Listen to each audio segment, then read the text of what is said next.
Hey everybody, welcome back to the channel. My name's Aaron. Thanks for tuning in.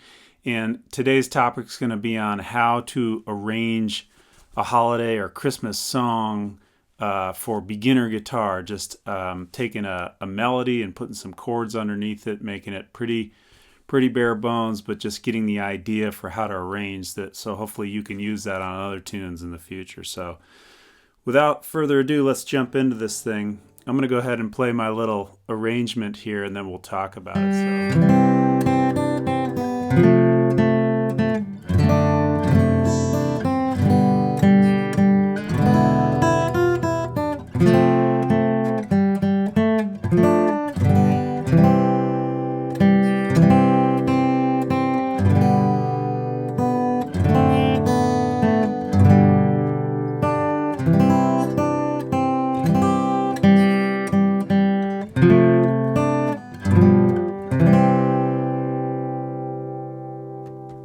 Alright, so we got We Wish You a Merry Christmas, and I didn't go through the whole thing, I just kind of played the two parts. But alright, let's talk about, first thing I think you really want to know is just the melody, figuring out where you're going to put the melody. Generally for this arrangement I'm going to do, or for these beginner ones, I like to just kind of use the first position and the open notes, and also kind of trying to get you to use those basic cowboy chords, if you will, to support the melody. So those are generally obviously open.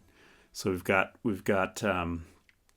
notes here that we're going to grab for melodies, and then we've got these chords that are, hopefully if you're a beginner, they're kind of familiar to you, some G chords and D chords and C chords and things, and we'll talk about those some more. So the first thing you should really do is figure out your melody and just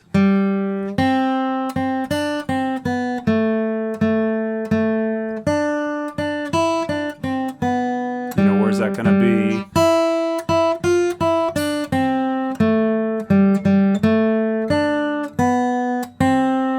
Right, mostly just right there out of the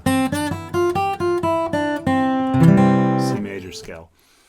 Okay, so once you have your melody dialed in, the next thing is to support the melody with a chord. We're trying to be like a piano player where the piano player has the left hand, has a chord going, and maybe the melody in the right hand, and together it sounds nice. The problem with guitar is we got to do that all with one hand, with our left hand. So we have to be strategic in our chord voicings. And so if you don't know what a chord voicing is, I did do a video on how to build triads from major scales. I would check that out. But if we just kind of flash through this, do, re, mi, fa, sol, la, ti, do.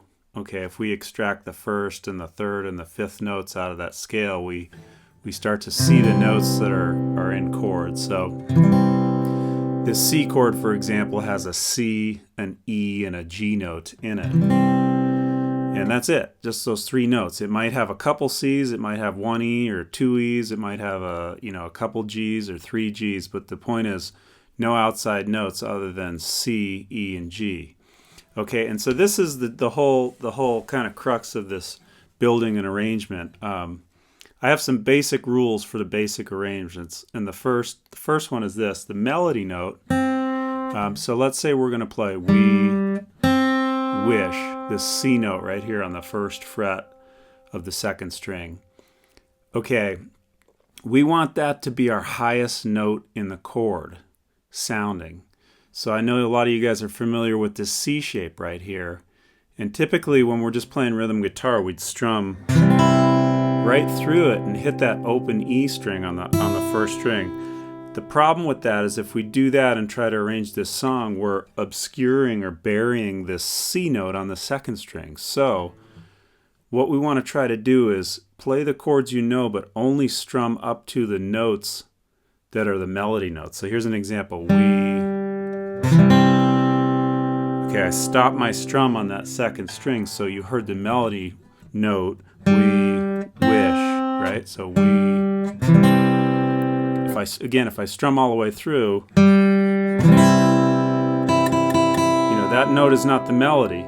It's in a C chord, but we don't want to use it, okay? So what we're trying to do here is look at familiar shapes, but not blow out the melody. We want the melody note to kind of rule and to sit on top. This.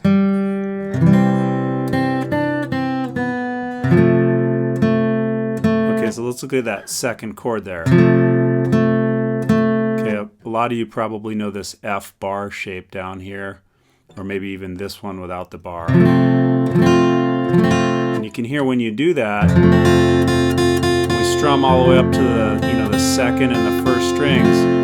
That blows out the melody note that's here. The melody note is on the third string. It's this A note, okay, on the second fret, third string. So what I'm going to do is only use the bottom portion of the chord. Now, again, I like to always tell you guys, get yourself some kind of chart or PDF that shows the name of these notes so that you can do some investigative work and you can understand that, okay, in this F chord we have an F, an A, and a C. And then you can say, well, what am I doing here? Well, yeah, I'm playing a C, an F, and an A. Those are the three notes. They're just in a different order, right? So I've kind of met the criteria for making a triad, but I've put the melody note on top, okay? That's the gist of it. We're just taking triads and we're inverting them one way or another to support the melody in a nutshell. Okay, so backing up, we have C chord with C on top. And we have this F chord with the A note on top, okay? Now the next one's a little tricky. We have our melody starting on D, and we have a D chord, and probably you guys are used to this version of D. But you can hear right away that F sharp and D note on top, they bury this D note we need in the melody. So what we're going to have to do is take this F sharp and this A and put them down the octave here, and this is where the chart comes in handy. If you have a chart, you could find an F sharp down here and an A here and a D, and you can hear now we have the D note on top, okay? We've got an F sharp and an A underneath it, so we're playing a D chord. By the way, this is a D7, so we should put a C note in there too, right? Hear that? Okay, D7 has a D, F sharp, A, and a C. Okay, so I can't use the standard D really here because it blows out this melody note D, so I'm going to find the F sharp and the D below it, and that supports the melody nice on top. So backing up, we have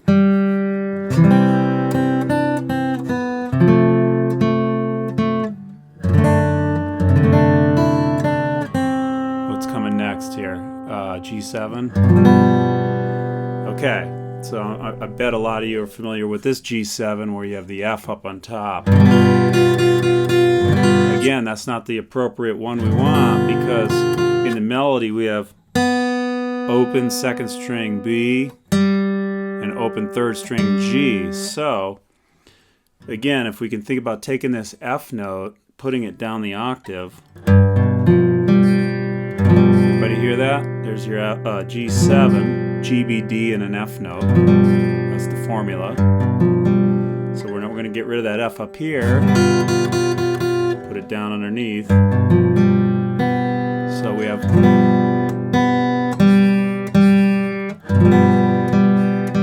get the G7 chord, but we also get the melody notes we want up on top. Right?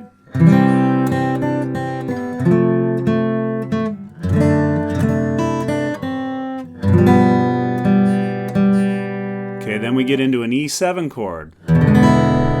This one's nice. It works out nice. You probably know this two-finger E7. Well, the melody note in this case is the one we want on the first string, so we can hit all 6 strings.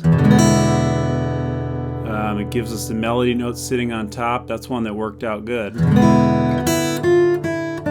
hearing that? So E7. By the way, an E7 has what? An E, G sharp, B, and a D natural. So again, if you looked up this shape and figured out all the notes in there, opened and fingered notes. You wouldn't have any other notes besides an E, G sharp, B, and a D natural. Okay, then we have an F chord again with the melody note C here. So I'm using this F with the C in the bass. You could probably use just an F triad. You could probably use this bar. But the point is, I'm not going to hit the first string, right? Because if I go, you can immediately hear that buries the melody note. Okay, so we're on.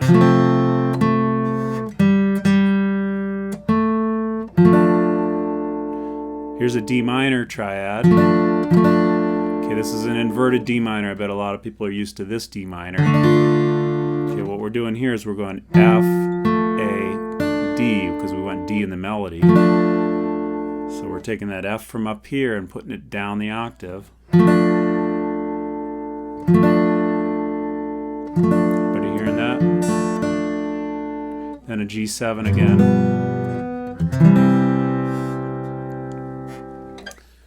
Okay, so just a little recap here. So you go to make a basic arrangement and you might see, well, first of all, you go online or somewhere and you get a lead sheet. And if you don't know what a lead sheet is just the melody with a chord symbol over the top of each measure.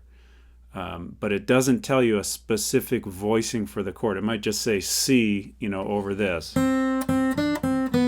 Okay, so you have to do the work to figure out, okay, what type of C inversion is going to support the melody that I'm playing. Okay, so you have this basic outline. You have a lead sheet with the chord symbols and the melody, and then you want to use some of these tools now to build a supporting chord underneath that melody note. So again, it helps if you know how to construct triads, or at least even if you didn't know, get yourself a map of the fretboard so that when you hold a chord, you know what notes are in the chord, and then you could look around for ways to invert those same notes. That would work as well. But it's a good idea to learn you should learn triads, like what notes are in the C chord, what notes are in a D minor chord, what notes are in E minor chord, and an F. So I went ahead and I made a PDF with so I first made a lead sheet, and then I made the inversions that I used to arrange this. And so you can refer to that and you can play through it. But I would encourage you to make up your own arrangements as well, just like this. So I hope this is helpful to you, and let me know what you think. And check a link in the description because I'm going to have these PDFs that I'm going to put up for free. And happy holidays to you, and thanks for tuning in. Bye-bye.